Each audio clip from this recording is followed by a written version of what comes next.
Bonsoir. Aujourd'hui, moi, Tata Pastel, je vais te donner quelques conseils pour réduire le plastique pour ta déco de Noël. Jingle bell, jingle bell, jingle bell rock. Jingle bells ring and jingle bells ring.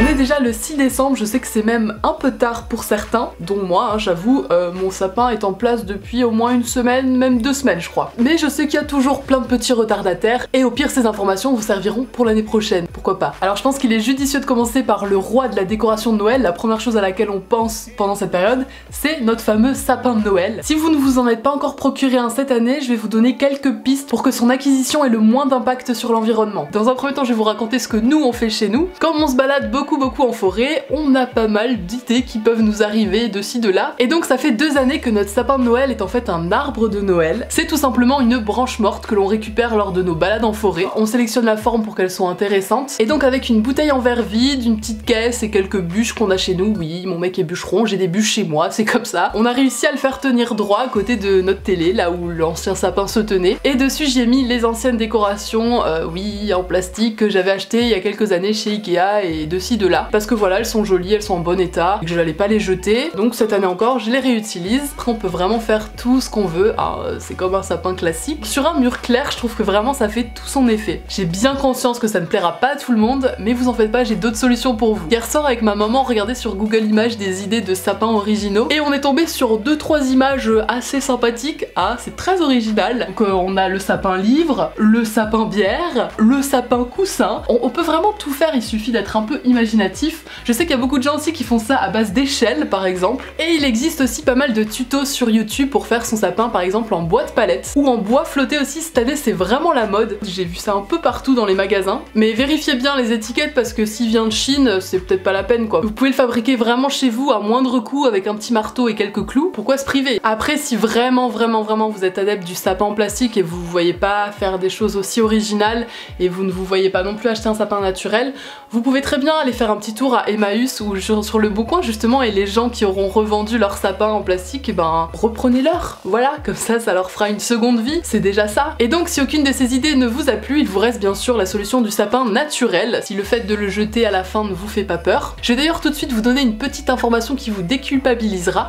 Aujourd'hui en fait il y a plein de communes qui récupèrent tous les sapins et qui en fait les débitent pour en faire des Ouais, bon, en fait, c'est peut-être pas très rassurant tout ça. Enfin, pour moi, ça paraît réjouissant, mais j'imagine que pour pas mal de gens, en fait, ça ne l'est pas trop de penser à son sapin découpé en copeaux. Oups. Le sapin naturel, contrairement aux idées reçues, ce n'est pas si néfaste pour l'environnement que ça, puisqu'en fait, je tiens à vous le rappeler, n'allez pas au fin fond des bois, vous cherchez un sapin, si un garde forestier vous voit, vous allez prendre une bonne amende des familles, puisqu'en fait, c'est totalement interdit. C'est ça qui est vraiment pas bon pour l'environnement. Si toutes les familles allaient chercher leurs sapins elles-mêmes dans les bois un peu n'importe où, en fait, c'est là qu'on détruit la forêt. Ce qui se passe avec les sapins qu'on achète coupés, c'est qu'ils viennent de pépinières, ils ont été cultivés pour ça, et en fait, leur culture est plutôt bonne pour l'environnement puisque les sapins absorbent énormément le carbone, et surtout quand ils sont jeunes, et on sait bien que les sapins de Noël sont coupés assez jeunes, du coup ils sont replantés et ils réabsorbent.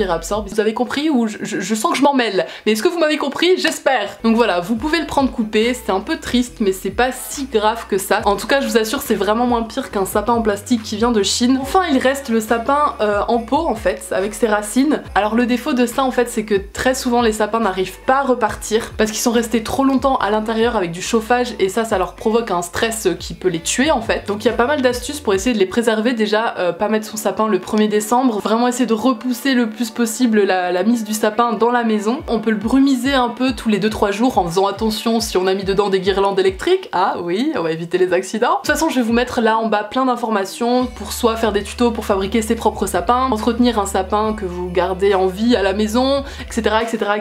Je vais vous donner aussi mes sources sur ces informations, tout ça vous le retrouvez dans la barre d'infos. Bref, passons parce que là je crois que ça fait au moins 20 minutes que je parle juste du sapin et on a encore plein de sujets à aborder. Pour décorer ensuite un peu plus la maison, le buffet, la porte, etc. vous pouvez vous fabriquer vous-même une couronne de Noël. C'est la mamie du but qui fait ça depuis l'année dernière et vraiment elles sont super jolies. Je vous avais posté une photo sur Instagram et vous aviez tous craqué dessus. Du coup j'ai filmé avec mamie un petit tuto pour savoir comment les faire. Alors malheureusement c'était un petit peu tôt et on n'a pas eu tout le matériel et tous les petits végétaux qu'on qu'on aurait voulu, puisque la couronne aussi il faut vraiment essayer de la faire au dernier moment pour qu'elle soit belle et fraîche le jour de Noël. Si jamais ces images vous ont donné envie et vous intéressent, je vais vous mettre le lien juste ici du vlog dans lequel mamie nous explique comment faire sa couronne sur notre chaîne Wood & Wood, où je vous le rappelle je fais des vlogmas depuis le 1er décembre, donc si jamais vous n'avez pas encore vu ça, tout est là. Pour vous en parler aussi un peu rapidement, n'achetez pas votre couronne en plastique comme j'ai fait aussi il y a 5 ans, qui est pas une bonne idée du tout. Allez vous balader un peu dans la nature si vous pouvez, ou alors dans une pépinière ou une jardinerie si malheureusement vous n'avez pas de forêt à portée de main. Et récupérez-vous des petites branches de sapin, des petites branches de houx. Mamie elle utilise aussi des églantiers qu'on allait chercher toutes les deux, de la clématite sauvage. Enfin bref, tous ces petits végétaux qui nous rappellent Noël, qui sont rouges, blancs, verts, qui rendent tellement bien une fois sur la couronne. Aussi les pommes de pin, c'est magnifique les pommes de pin, n'oubliez pas ça, vous pouvez en trouver un peu partout, sans abuser non plus en les ramassant. Et si vous pouvez après les fêtes, si vous n'en avez plus besoin, vous pouvez aller les remettre dehors, c'est pas plus mal. Je vais passer rapidement sur le thème des décorations en fait qu'on peut mettre dans le sapin et ailleurs. Vos guirlandes de Noël, essayez de ne pas les acheter à piles, parce que ça aussi c'est vraiment pas très cool pour l'environnement. Moi j'en ai chez moi et un sacré tas. Si vous aussi vous en avez à la maison, essayez d'utiliser des piles rechargeables, c'est un peu moins grave du coup. Sinon je sais qu'il en existe de plus en plus des solaires, pourquoi pas, mais le must du must en fait c'est de ne pas en acheter, et pareil d'aller fouiner chez Emmaüs ou Le Bon Coin etc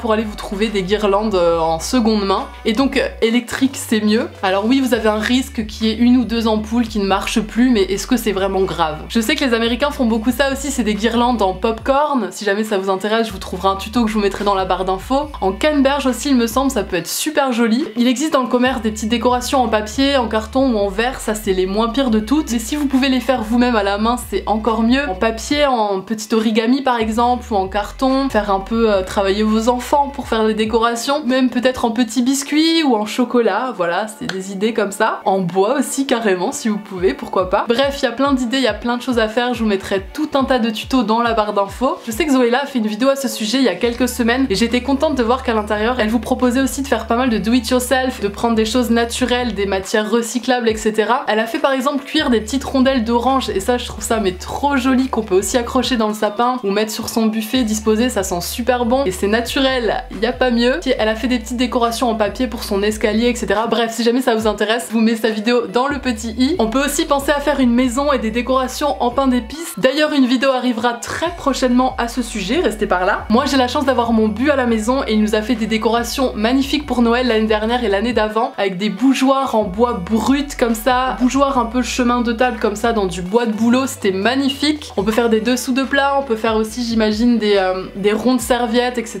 Ou alors si jamais c'est pas du tout votre truc, vous pouvez aller les acheter. Il y a pas mal de petits marchés de Noël d'artisans qui fleurissent un peu partout dans nos villes de France. Ces dernières années avec le bu on va toujours voir le Christmas Market de Darwin l'écosystème à Bordeaux. Cette année je crois qu'il sera là le week-end du 16 décembre si jamais vous êtes de par là. Et si je dis pas de bêtises aussi, je crois que ce week-end il y a le petit marché de Noël d'Etsy France à Bordeaux. Et j'imagine qu'ils doivent passer un peu partout dans nos villes. Si jamais je vous trouve des dates de tout ça, je vous les mets en barre d'infos. Il faut faire attention avec les marchés de Noël principaux de nos villes, puisque souvent c'est des produits made in China. Alors oui c'est peut-être un peu moins cher, on est dans l'ambiance de Noël, tout ça avec les gourmandises, le vin chaud, les musiques et tout. Mais il y a plein d'autres petits marchés qui sont en place, qui font plein de choses locales, qui ont vraiment beaucoup de charme je trouve. Donc n'hésitez pas à vous renseigner pour savoir dans les prochains week-ends qui arrivent quand est-ce que ça passera par chez vous. On peut aussi bien sûr trouver en ligne, par exemple sur Etsy, pas mal de petites décorations faites main à acheter si jamais on n'est vraiment pas doué. Bref, il y a de quoi faire, faut juste un peu s'organiser. Mais promis, le résultat sera splendide.